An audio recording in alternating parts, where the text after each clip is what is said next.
ওড়নাটায় শক্ত করে বাঁধা সাইনা এবার সে আর নড়াচড়ার সুযোগ পেল না, চেষ্টাও করলো না, কারণ তার চেষ্টা বৃথা যাবে। তাজদারের দিকে তাকিয়ে সে বলল, আমি আপনার পায়ের ওপর ভর দিয়ে হাঁটবো, এটা দ্বারা আপনি কি বোঝাতে চাইছেন? তাজদার বলল, খুব সিম্পল, তুমি আমার পায়ে ভর দিয়ে রেখে লন্ডনে উড়াল দেবে। সাইনা তার মুখের দিকে তাকিয়ে রইল, একটু চুপ থেকে আবারও তাকালো, শান্তভাবে বলল, ছেড়ে দিন, আর কতক্ষণ এভাবে থাকবো? যতক্ষণ আমি চাইবো। সাইনা শেষমেশ বলল, বেশ, আমার কথার গুরুত্ব আপনি কোনোদিন দেননি, কোনোদিন দেবেন সে আশাও আজকে ছেড়ে দিলাম। তাজদার ভুরুগুলো কুঞ্চিত করে তাকালো, জবর্গীয় শব্দ করে বলল, তুমি আমায় বুঝতে চাও না কেন স্টুপিড লেডি? সাইনা পাল্টা প্রশ্ন করলো, আমি আপনাকে বুঝতে চাই না নাকি আপনি আমাকে বুঝতে চান না? আপনি বলতে পারবেন আপনি আমার কোনো কথা দ্বিতীয়বার ভেবে দেখেছেন কি না? আপনি শুনেছেন কি না সেটা নিয়েও সন্দেহ আছে। আপনি আমার সাথে এমন বিহেভ করেন, মাঝে মধ্যে মনে হয় আমাদের বহুদিনের প্রেমের সম্পর্ক ছিল। আমার প্রতি আপনার এক্সপেকটেশন আকাশ ছোঁয়া, আর আপনার প্রতি আমার, তুমি আমার প্রতি এক্সপেকটেশন রাখতে পারো কিসের? ওই নাটক, সিনেমা, গল্প, উপন্যাসে যা দেখায়। সাইনা বলল, ভালোবাসার প্রথম শর্ত হচ্ছে বোঝাপড়া। আপনার আমার মধ্যে বোঝাপড়া আছে? বোঝাপড়া? জি। বোঝাপড়া শুধু কথায় আর কাগজে কলমে হয় না। একটা মানুষের চোখ দেখে তার ভেতরের যন্ত্রণা বুঝতে পারাটাও একটা বোঝাপড়া। খুব জটিল সাবজেক্ট মমতাজ, আমাকে আবারও স্কুলে ভর্তি হতে হবে। সাইনা জানতে চাইল, আগ্রহ আছে? না থাকলেও হতে হবে। সাইনার ঠোঁটের কোণা চাপা হাসি দেখা গেল। আমি আপনাকে ভালো না বাসলে আপনার কি যায় আসবে? তাজদার সাথে সাথে বলল, আমি তোমাকে বিয়েই করেছি, এই সব পাবো টাবো এই আশায়। সাইনার এবার হাসিটা লুকাতেও বেশ কষ্ট হচ্ছে। সে জানতে চাইলো, আপনি আমার ভালোবাসা পাওয়ার জন্য কি কি করেছেন? আমি কোনোদিন কারো কাছ থেকে কিছু পাওয়ার আশা করিনি, আমি অর্জন করে নেওয়ার বিশ্বাসী। সাইনা হাসলো, যেন সে কথাটা শুনতে চেয়েছিল। কারণ কেউ কিছু চাইলেই তা সহজে দেওয়া যায় না, অর্জন করে নিলে সেটা অপর পক্ষ না দিয়ে থাকতে পারে না। তাজদার সিদ্দিকী বোধহয় এই প্রথম তার মনের মতো একটা কথা বলল। তাজদারের চোখ অন্যদিকে ঘুরে গেছে, মুখ আরও গম্ভীর হয়ে গেছে। সাইনা তার মুখের দিকে ভালো করে তাকালো, বলল, আমাকে এখানে রেখে যেতে আপনার এত আপত্তি কেন? তাজদার সিদ্দিকী কোনো কিছুতে ভয় পাওয়ার মানুষ নয়। তাজদার তার দিকে তাকালো, বলল, আমরা বিরোধী দলের মানুষ, দূরে গেলে বিরোধ আরও বাড়বে গ্যারেন্টি। তাছাড়া দূরে চলে গেলে মানুষ আরও দূরের হয়ে যায়, আমি এটা মনে প্রাণে বিশ্বাস করি। তোমার বিশ্বাস আলাদা হতে পারে। আপনি বলতে চাইছেন কাছে থাকলে শুধু মানুষ কাছের থাকে? তুমি কি আমার সব কথার বিপক্ষে বিরোধী দলের মতো বক্তব্য দিতে প্রস্তুত থাকো?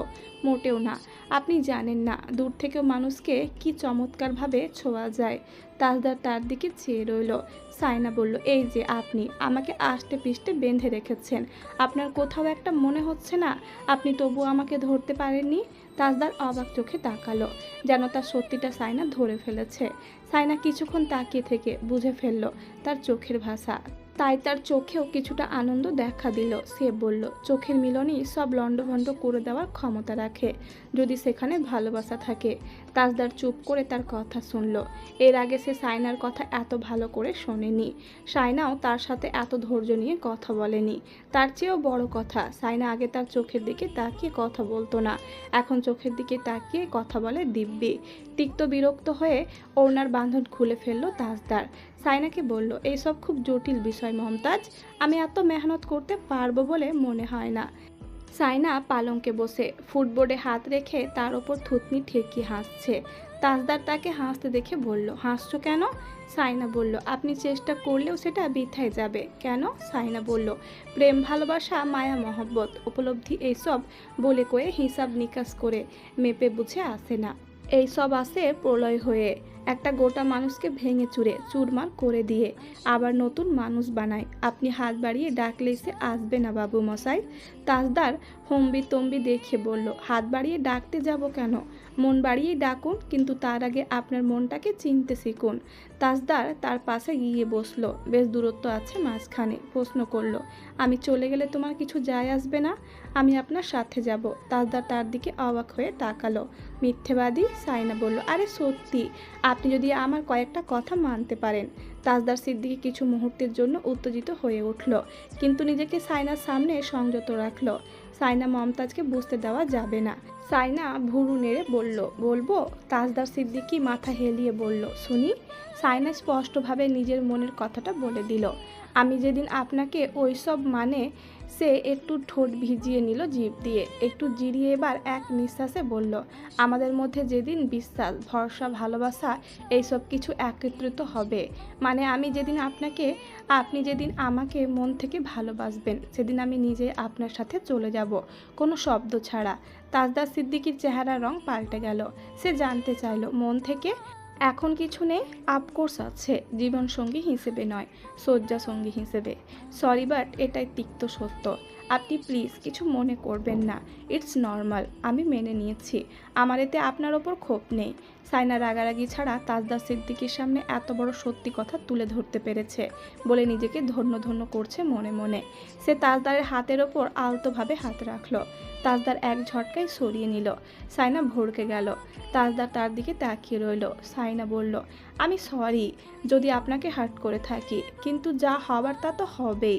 এই জগৎ সংসারে মানুষ মনের মিলটাকে খুব টুনকু বিষয় হিসেবে দেখে, অথচ সব কিছুর আগে সেটাই প্রয়োজন।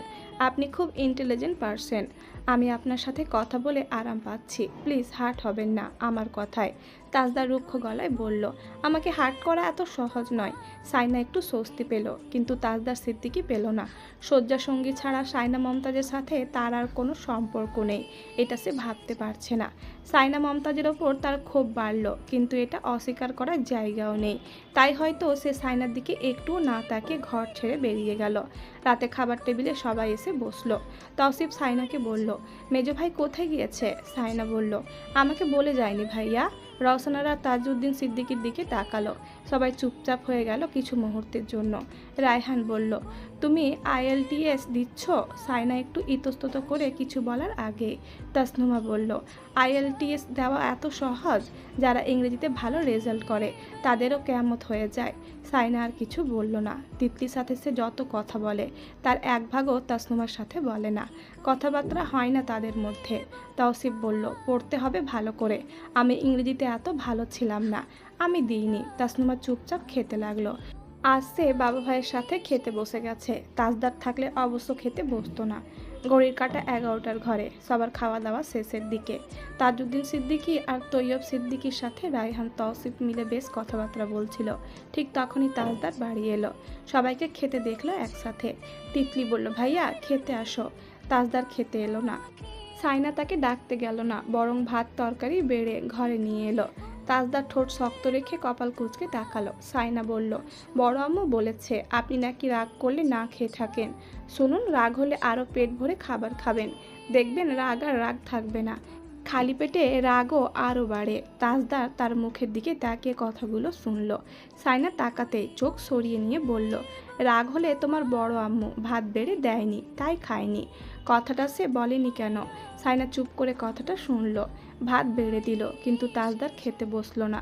সাইনা টেবিলের পাশে দাঁড়িয়ে রইল। তাজদার বলল, তুমি খেয়েছো? সাইনা কিছু বলল না। তাজদার বলল, আশ্চর্য, একটা কথা জিজ্ঞেস করছি, এত কি ভাবছো? সাইনা বলল, ভাবছি আপনি এর আগে কখনো আমাকে এই ধরনের প্রশ্ন করেছেন কিনা। তাজদার নিজেও মনে করার চেষ্টা করলো। কি আশ্চর্য, যার সাথে এক ঘরে একসাথে থাকে তাকে কখনো জিজ্ঞেস করা হয়নি সে খেয়েছে কিনা। ব্যাপারগুলো অদ্ভুত না? সাইনার আচমকা মন খারাপ হলো, সেটা তার চেহারায় স্পষ্ট ভাসছে। তাজদার সেটা খেয়াল করলো। সাইনা মন খারাপ লুকিয়ে বলল, খেয়ে নিন প্লিজ, নইলে রান্নাঘরে গিয়ে আমাকে 1000টা কৈফিয়ত দিতে হবে।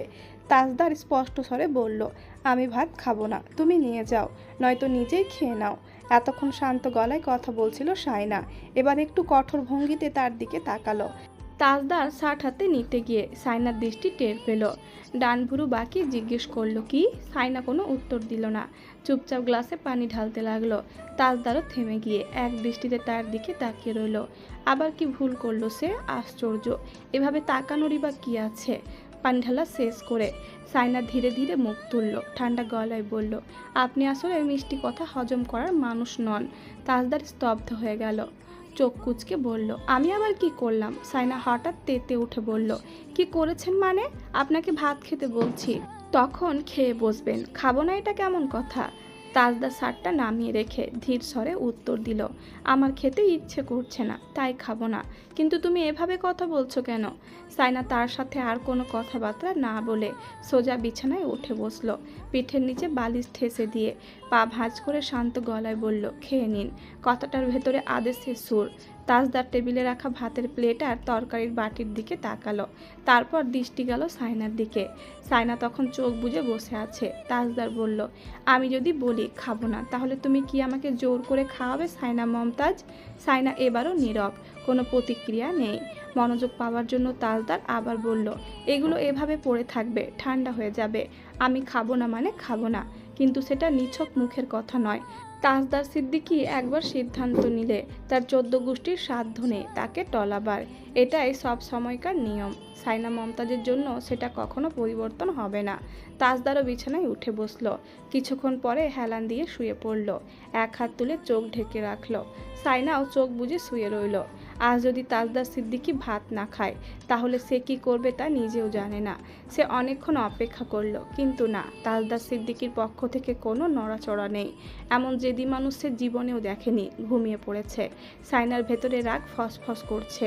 একবার তাকিয়ে দেখলো সে, তারপর আবারও শুয়ে পড়ল। ঠিক তখনই তিতলির গলা ভেসে এলো, সাইনা ভাত খেতে আসো। কিছুক্ষণের মধ্যেই স্বর পাল্টে গেল, ভাবি ভাত খেতে আসেন। সাইনা হঠাৎ তাজদারের দিকে তাকালো, তারপর শক্ত করে ধরে হাতটা চোখের ওপর থেকে সরিয়ে দিল। হাতটা নামতেই তাজদার সিদ্দিকী এমন দৃষ্টিতে তাকালো যে সাইনার সব কথা আটকে গেল গলায়। তাজদার ধীর স্বরে বলল, সমস্যা কি? সাইনা একটা শব্দ উচ্চারণ করলো, ভাত। তাজদার ভুরু কুঁচকে বলল, বলেছি খাবো না। কথাটা কি কথার মতো শোনায়নি? আমি কি তোমার সঙ্গে মস্করা করছে? ঠিক তখনই আবারও তিতলির ডাক শোনা গেল, আম্মু ডাকছে, ভাত খেতে আসো। ভাবি? তাজদার শুনে নির্লিপ্ত স্বরে বলল, যাও। সাইনা চুপচাপ ঘর থেকে বেরিয়ে গেল। কয়েক মিনিট পর ফিরে এলো। তাজদার তখনও শুয়ে আছে। সাইনাকে দেখে আবার জিজ্ঞেস করলো, সমস্যা কি? এবার সাইনা কোনো জবাব দিল না। তাজদার কপাল কুঁচকে তার দিকে চেয়ে আছে। সাইনা একদম সোজা গিয়ে তার পাশেই শুয়ে পড়ল, গায়ের ওপর কাঁথা টেনে। তাজদার কিছুক্ষণ নিশ্চুপ বসে রইল। তারপর হঠাৎ কনুইয়ের ভর দিয়ে ঝুঁকে শক্ত করে সাইনাকে নিজের দিকে ফিরিয়ে আনলো। সাইনা বিরক্ত মুখে তার হাত সরিয়ে দিয়ে বলল, কি চাই? তাজদার ধীর স্বরে জিজ্ঞেস করলো, তুমি না খেয়ে চলে এসেছো? সাইনা ঠান্ডা কণ্ঠে বলল, আমি না খেলে আমাকে জোর করে খাওয়ানোর মতো আহ্লাদী মানুষ তো এই বাড়িতে নেই। সে আবারও তার হাত সরিয়ে দিল। তাজদার গম্ভীর স্বরে বলল, টেবিলে যা রাখা আছে সেগুলো খেয়ে নাও মমতাজ। সাইনা পাশ ফিরেই শুয়ে পড়ল। তাজদার অবাক হয়ে জিজ্ঞেস করলো, তুমি খাচ্ছ না কেন? আমার না খাওয়ার সাথে তোমার কি সম্পর্ক? সাইনা এবারও কোনো উত্তর দিল না। তাজদার বিরক্ত হয়ে তাকে জোরে টেনে তুলে বোস করালো। শক্ত কণ্ঠে বলল, খেয়ে নাও চুপচাপ। ভাত খাওয়া নিয়ে আমি আর কোনো কথা বাড়াতে চাই না। সাইনা তার চোখে চোখ রেখে খ্যাপাটে দৃষ্টিতে বলল, আপনি ভাত না খেয়ে ভালো করেননি। আমি আর কোনোদিনও আপনাকে খাওয়ার জন্য অনুরোধ করব না। যারা মানুষের অনুরোধ আবদার পায়ে ঠেলে দেয়, আমি তাদের কাছে দ্বিতীয়বার যাই না অনুরোধ আবদার নিয়ে। কথাটা মনে রাখবেন। কথাটা বলেই সে হঠাৎ বিছানা থেকে নেমে গেল। তাজদার তার দিকে তাকিয়ে রইল। সাইনা চুপচাপ চেয়ার টেনে ভাত খেতে বসলো। মাথায় ঘোমটা টেনে নিল। তাজদার বালিশে মাথা রেখে ঠোঁটের কাছে হাত ঠেকিয়ে আর চোখে তাকিয়ে রইল তার দিকে। সাইনা খাওয়া শেষ করে সোজা গিয়ে শুয়ে পড়ল। আর চোখে তাকাতেই তাজদারও তাকালো। এবার সাইনা সরাসরি চোখে চোখ রাখলো। তাজদার তা দেখে গলা ঝাড়ল, চোখ সরিয়ে নিল।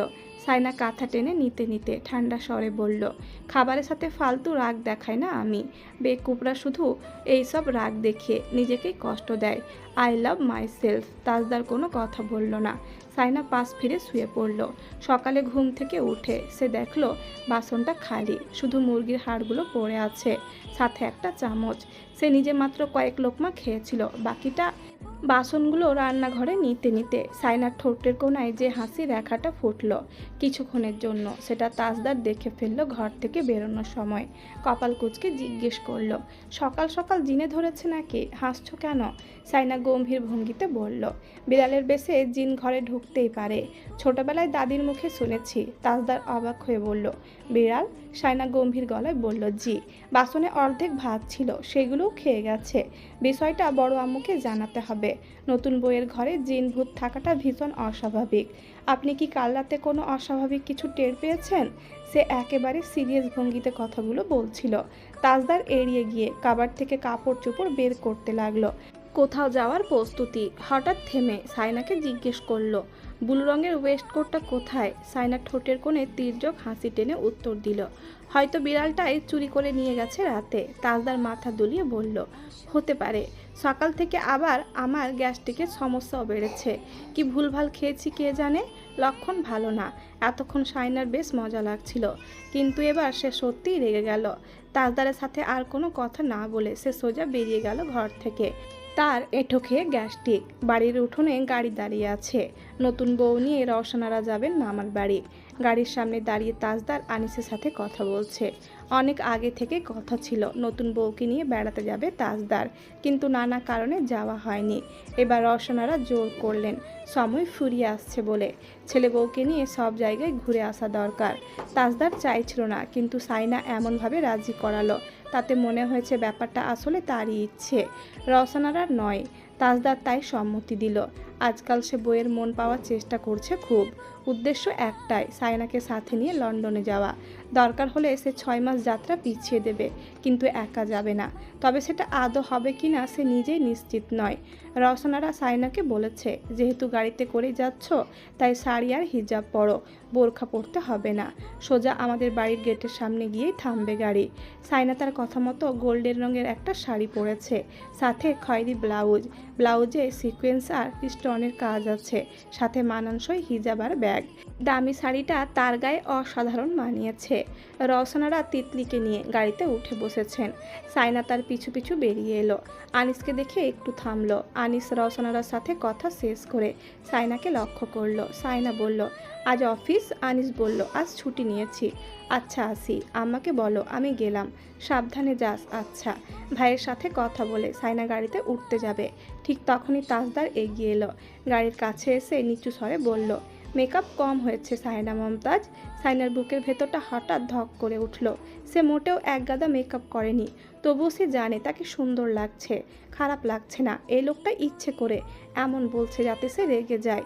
তার চোখ মুখ গরম হয়ে উঠল, ঠোঁট শক্ত হয়ে গেল। ঠিক তখনই তৌসিফ দৌড়ে এসে রওশনারাকে বলল, বড় আম্মু, আমিও যাচ্ছি। রওশনারা বলল, তুই ড্রাইভিং ভালো করে শিখেছিস তো নাকি? তৌসিফ বলল, শিখেছি। তিতলি আদেশ দিল, ড্রাইভার সাহেব এসিটা অন করে দিন। তৌসিফ জানালা দিয়ে হাত ঢুকিয়ে তার মাথা চাপড়ে দিল। তিতলি চেঁচিয়ে উঠল, আমার চুল, বান্দর কোথাকার। তৌসিফ ড্রাইভিং সিটে গিয়ে বসল। তার পাশের সিটে তাজদার। তাসনুভা এসে রওশনারার পাশে বসবে জানালো, তাই তিতলি নেমে গিয়ে সাইনার পাশে বসলো। বলল, শোনো, তোমাকে বকসিস টক্সিস দিলে সোজা নিয়ে ফেলবে। না করবে না, ঠিক আছে? সাইনা বলল, পাগল। গাড়ি ছেড়ে দিল। তিতলি বলল, আমার বড় মামা বড় মামি, ছোট মামা ছোট মামি। তাসনুভা ধমকে উঠে পড়ল, তিতলি চুপ, বেশি কথা বলো তুমি, কান উড়ে যাচ্ছে। এত কথা কিসের? বলেই সে কানে ইয়ারপিস গুজে দিল। তিতলি মুখ মোচড় দিয়ে বলল, সব জায়গায় একে মাতব্বরি দেখাতে হবে।